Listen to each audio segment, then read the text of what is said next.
In the great hall, the music shifted. A grand horn blew 3 slow notes. That meant guests of honor had arrived. Doran tilted his head. He listened. Earth had only recently joined the wider galactic council. The Tovari thought of humans as small, soft, and slow, easy to overlook. The Empire had agreed to host a few human envoys only because the council had pushed for it. Doran had heard the servants whispering about the humans for days. Some called them weak. Some called them strange. Some said they smiled too much. There was a pause, then polite, dry clapping. Doran could almost feel the rolled eyes of the nobles. A cook. The humans had sent a cook. The Tovari had sent warriors and admirals to Earth, and the humans had sent a man who made food. You are the human cook, the Emperor said. His voice was deep and slow. We have heard you wish to share food with our court. Daniel bowed again and stepped to the side. As he moved, his eyes scanned the long royal table. He had read the protocols on the way here. He had memorized the names of the royal family. The Emperor, the Empress, the eldest prince, who was off on a campaign, Lady Murray, the elder daughter, and one more name, listed in small letters, almost as a footnote. Prince Doran, youngest son. Daniel looked at the table. He counted the seats. He counted the people. There was an empty chair near the far end. No plate, no cup, no name card, just an empty space, as if no one was expected to sit there at all. He frowned, but only for a second.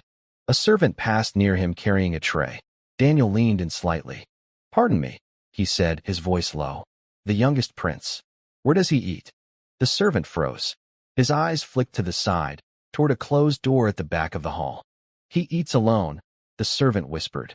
He has always eaten alone. Why? Daniel asked. The servant looked around quickly.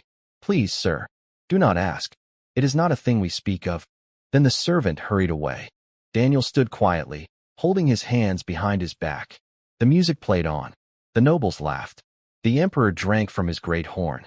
And somewhere, behind a closed door, a young prince was eating cold scraps in the dark. Daniel did not say anything. He did not show what he was thinking. But deep inside, something steady and stubborn settled in his chest. He would find that door, and he would open it. At last he came to a narrow hall behind the great banquet room. He could hear the faint sound of the kitchen far away, the clatter of pots, the bark of cooks.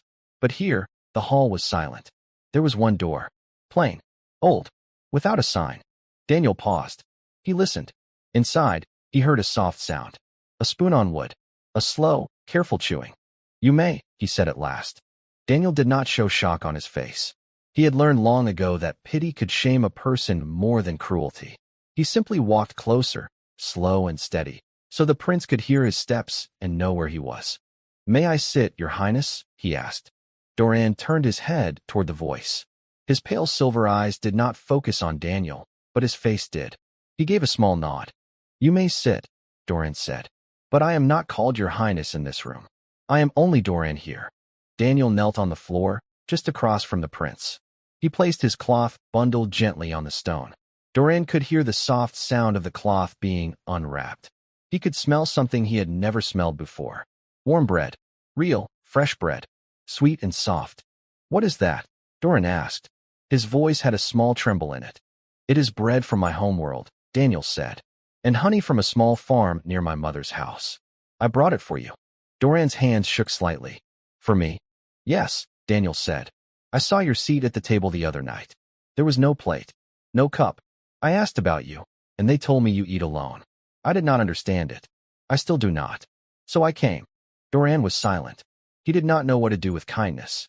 It felt strange in his chest, like a warm coal he could not hold. Why? He whispered. Why would you come? You do not know me. You are a guest of my father. If he learns of this, he will be angry.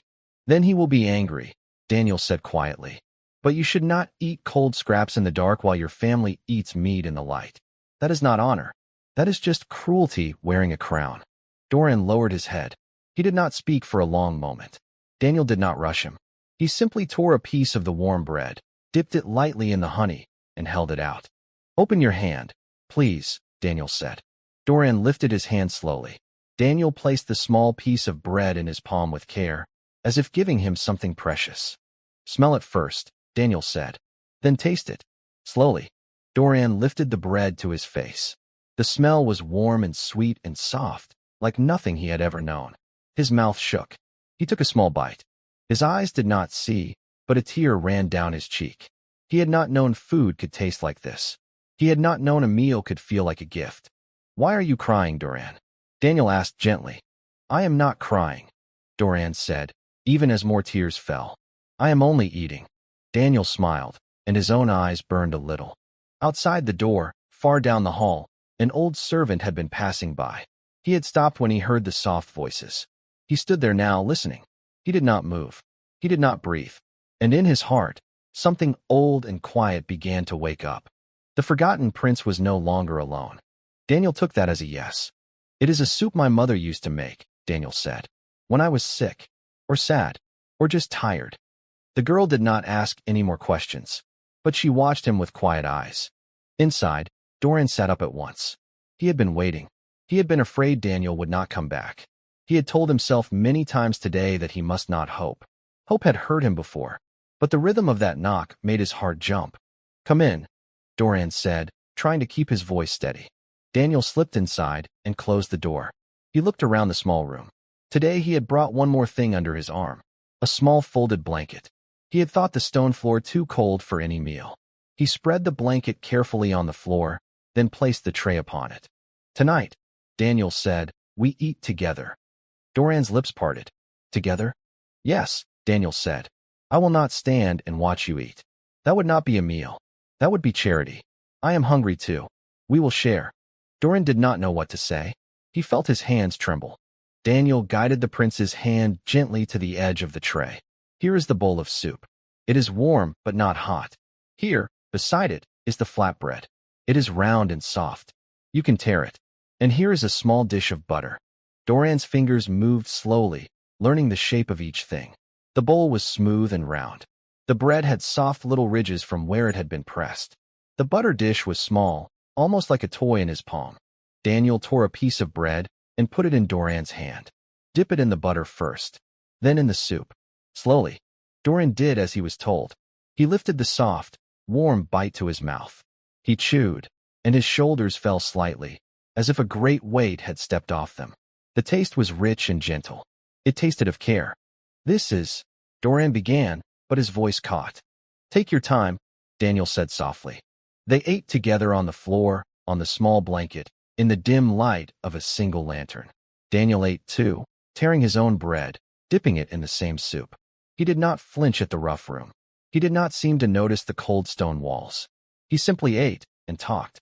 He told Doran about Earth, about wide green fields, about oceans that moved, about the small kitchen where his mother had taught him to cook when he was a boy, about the first cake he had ever burned, about the way rain sounded on a tin roof. Doran listened with his whole face.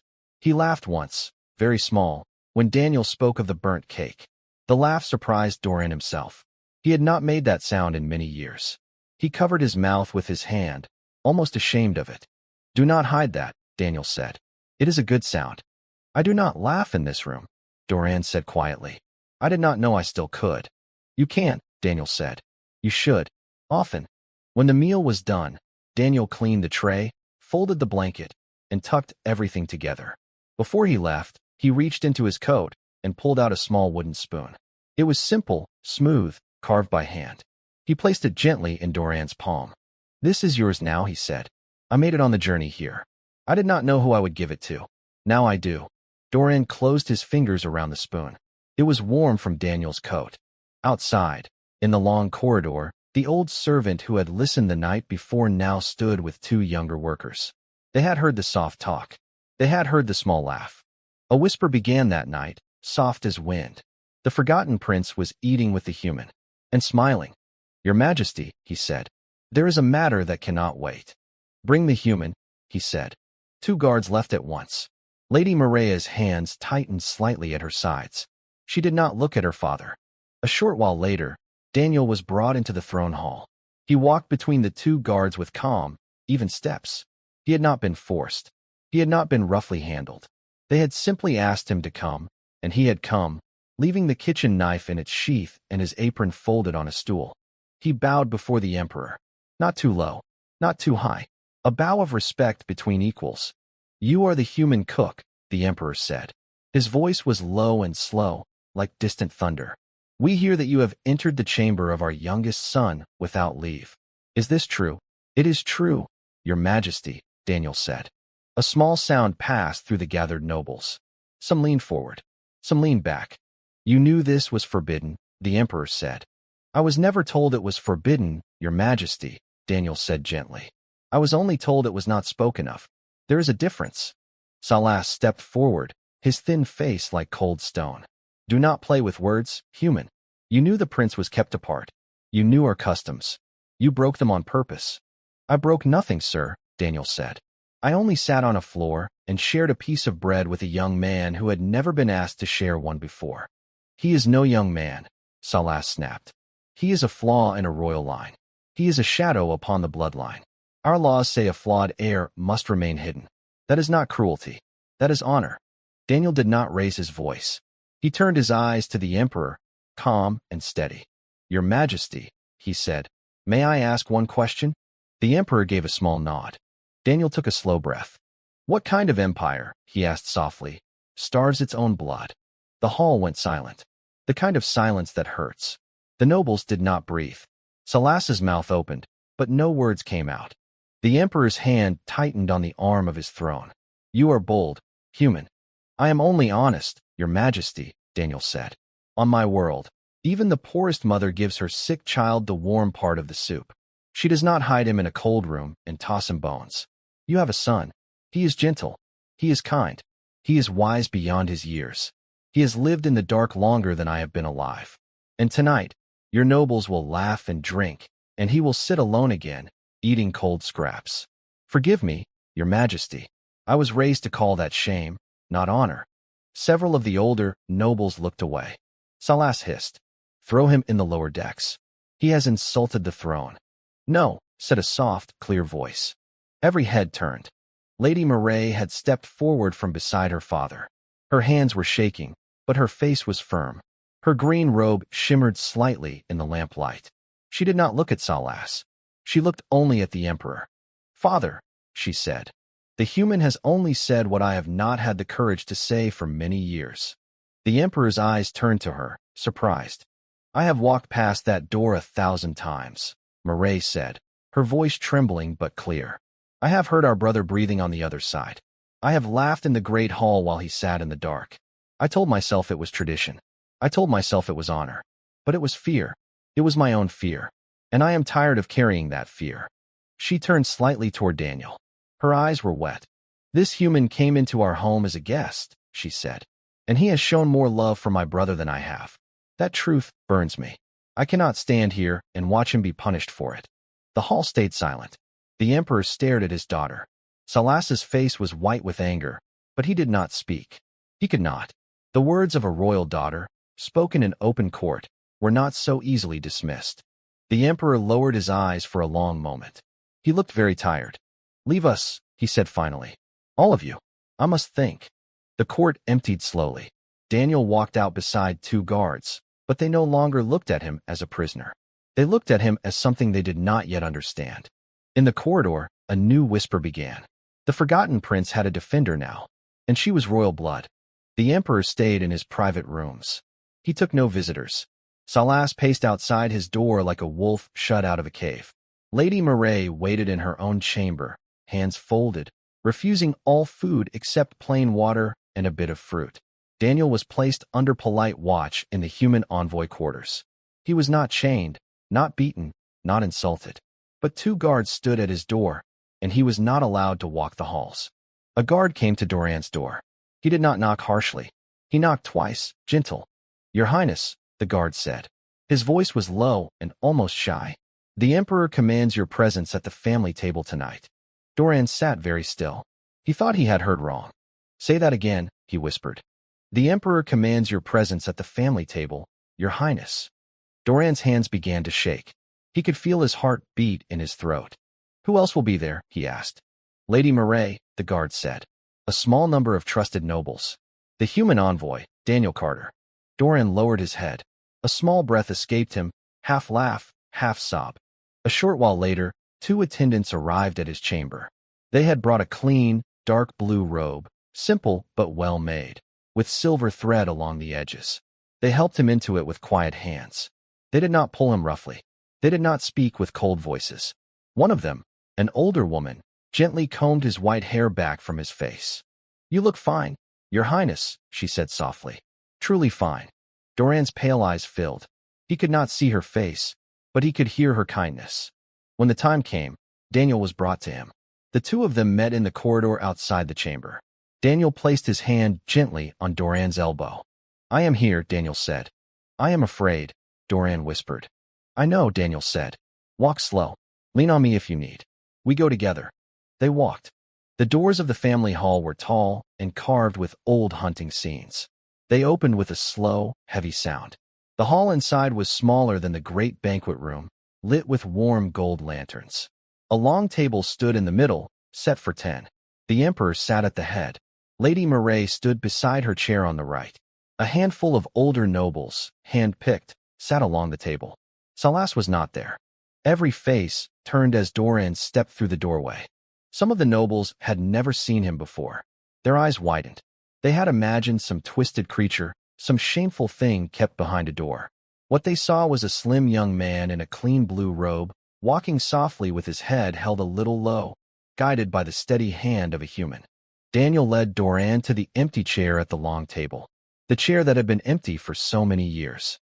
Tonight, it had a plate, a cup, a folded cloth napkin, a small carved name marker, freshly made. "Prince Doran." Daniel guided the prince's hand to the back of the chair. "You are home, Doran," he said quietly. Doran sat. The wood of the chair creaked softly beneath him. He placed his trembling hands on the table. His fingers found the smooth edge of the plate, the cup, the carved name marker. He turned his face toward the head of the table, toward where his father sat. The Emperor was silent. His old eyes did not leave his son. There was something in his face that few had ever seen. Not anger, not pride, something quieter, something that looked almost like sorrow. Lady Murray sat down. Her hand reached gently across the table and rested on Doran's wrist for a moment. Just a moment. But Doran felt it like sunlight. The meal began. It was a simple meal. Roasted meats, soft bread, warm grain stew, a bowl of fruit. Servants moved quietly. Daniel, seated near the prince, kept his voice low and gentle, naming each dish as it was placed before Doran. He told him where the meat was on his plate, where the bread sat, where the small bowl of butter waited. He guided his hand only when needed, and not too much. He let the prince eat with his own dignity. A few of the older nobles watched and did not eat at first. They simply watched. They watched the human speak softly. They watched the prince listen. They watched Lady Murray smile, just a little, when her brother bit into a warm piece of bread. Then, slowly, the nobles began to eat too. One white-haired elder leaned to another and whispered, "He is well-mannered, more than my own grandson." Another murmured, "He has the same chin as the emperor in his youth." These were small words. Almost nothing. But in a court built on tradition, small words can crack stone. Near the end of the meal, the emperor lifted his cup. His hand was not quite steady. "To my son, Doran," he said, his deep voice quieter than usual, "who has sat too long in the dark." The cups lifted. The hall was warm. Doran lowered his face. His tears fell freely now. He did not hide them, and no one in that hall told him to. One quiet evening, the emperor asked for Daniel to come to his private study. The room was lined with old books and trophies of past hunts. A single low fire burned in a stone hearth. The emperor sat in a heavy chair by the fire, a cup of warm spiced drink in his hand. Daniel entered, bowed gently, and waited. "Sit, human," the emperor said. "Please." Daniel sat in the chair across from him. The emperor stared into the fire for a long time. The flames moved softly across his old gray face. When he finally spoke, his voice was lower than Daniel had ever heard it. "My son was born in a storm," the emperor said. "On the night of his birth, 3 of our great hunting beasts died in their pens. The court priest said it was a sign. They told me the child was cursed. I was young. I was afraid. I let them carry him to a back room. I told myself it was tradition. I told myself it was strength. Every year, I told myself the same lie. And every year, my son grew up alone." Daniel said nothing. He simply listened. "You came into my house," the emperor went on. "You ate his cold scraps with him on a stone floor. You did what I, his father, had not done in all his life. He turned his eyes to Daniel. They were wet. I have led armies. I have crushed rebellions. I have stood on 100 battlefields and never once felt afraid. But I was a coward in my own son's chamber for 30 years. Your Majesty, Daniel said softly, you are not a coward today. The emperor closed his eyes. There will be a new law, he said after a long moment. No royal child of the Tovari will ever again be hidden for any flaw of the body. Not blindness, not lameness, not silence. They will sit at the table with their kin. They will be known by name. They will be loved openly. I will not be remembered as a great conqueror. I will be remembered as the father who freed my son too late. But better late than never. Daniel bowed his head. It is a good law, Your Majesty. The new decree was sent out the next morning. It traveled across the worlds of the Tovari Empire. In some palaces, hidden children were brought into the light for the first time. Old wet nurses wept. Forgotten siblings embraced. Some noble houses resisted, but the emperor's word was iron, and the people, hearing the story, had already begun to shift. In the wider galaxy, the council took quiet notes. The Tovari had once mocked humans as soft. Now those same Tovari spoke a human cook's name with respect. The other races did not say much, but they watched. They had begun to wonder what other things humans might be quietly capable of, beyond their soft skin and their small ships. The day came at last when Daniel had to leave. His mission with the human delegation was complete. He stood in the great docking hall in his clean white coat, his small travel bag at his feet. Doran stood before him, dressed now in the deep blue robes of a recognized royal son, with a thin silver circlet on his brow. Lady Murray stood at his side. The emperor stood a little behind them, watching with quiet eyes. I do not know how to thank you, Daniel, Doran said. His voice was steady now, stronger than it had ever been. You do not need to thank me, Your Highness, Daniel said. You only need to keep eating at the table. Doran smiled. He reached into the folds of his robe and pulled out the small wooden spoon Daniel had once given him. He held it gently between his fingers. I will keep this with me always, he said. When I am old, when I sit at the head of my own house someday, I will look at it, and I will remember a stranger who knocked twice on a forgotten door and changed everything. Daniel bowed deeply, not as a guest, as a friend. The ship doors closed. The engines hummed. Behind a great window of the flagship, a blind prince stood in the warm light of his own family. And for the first time in his life, his face was turned toward the stars.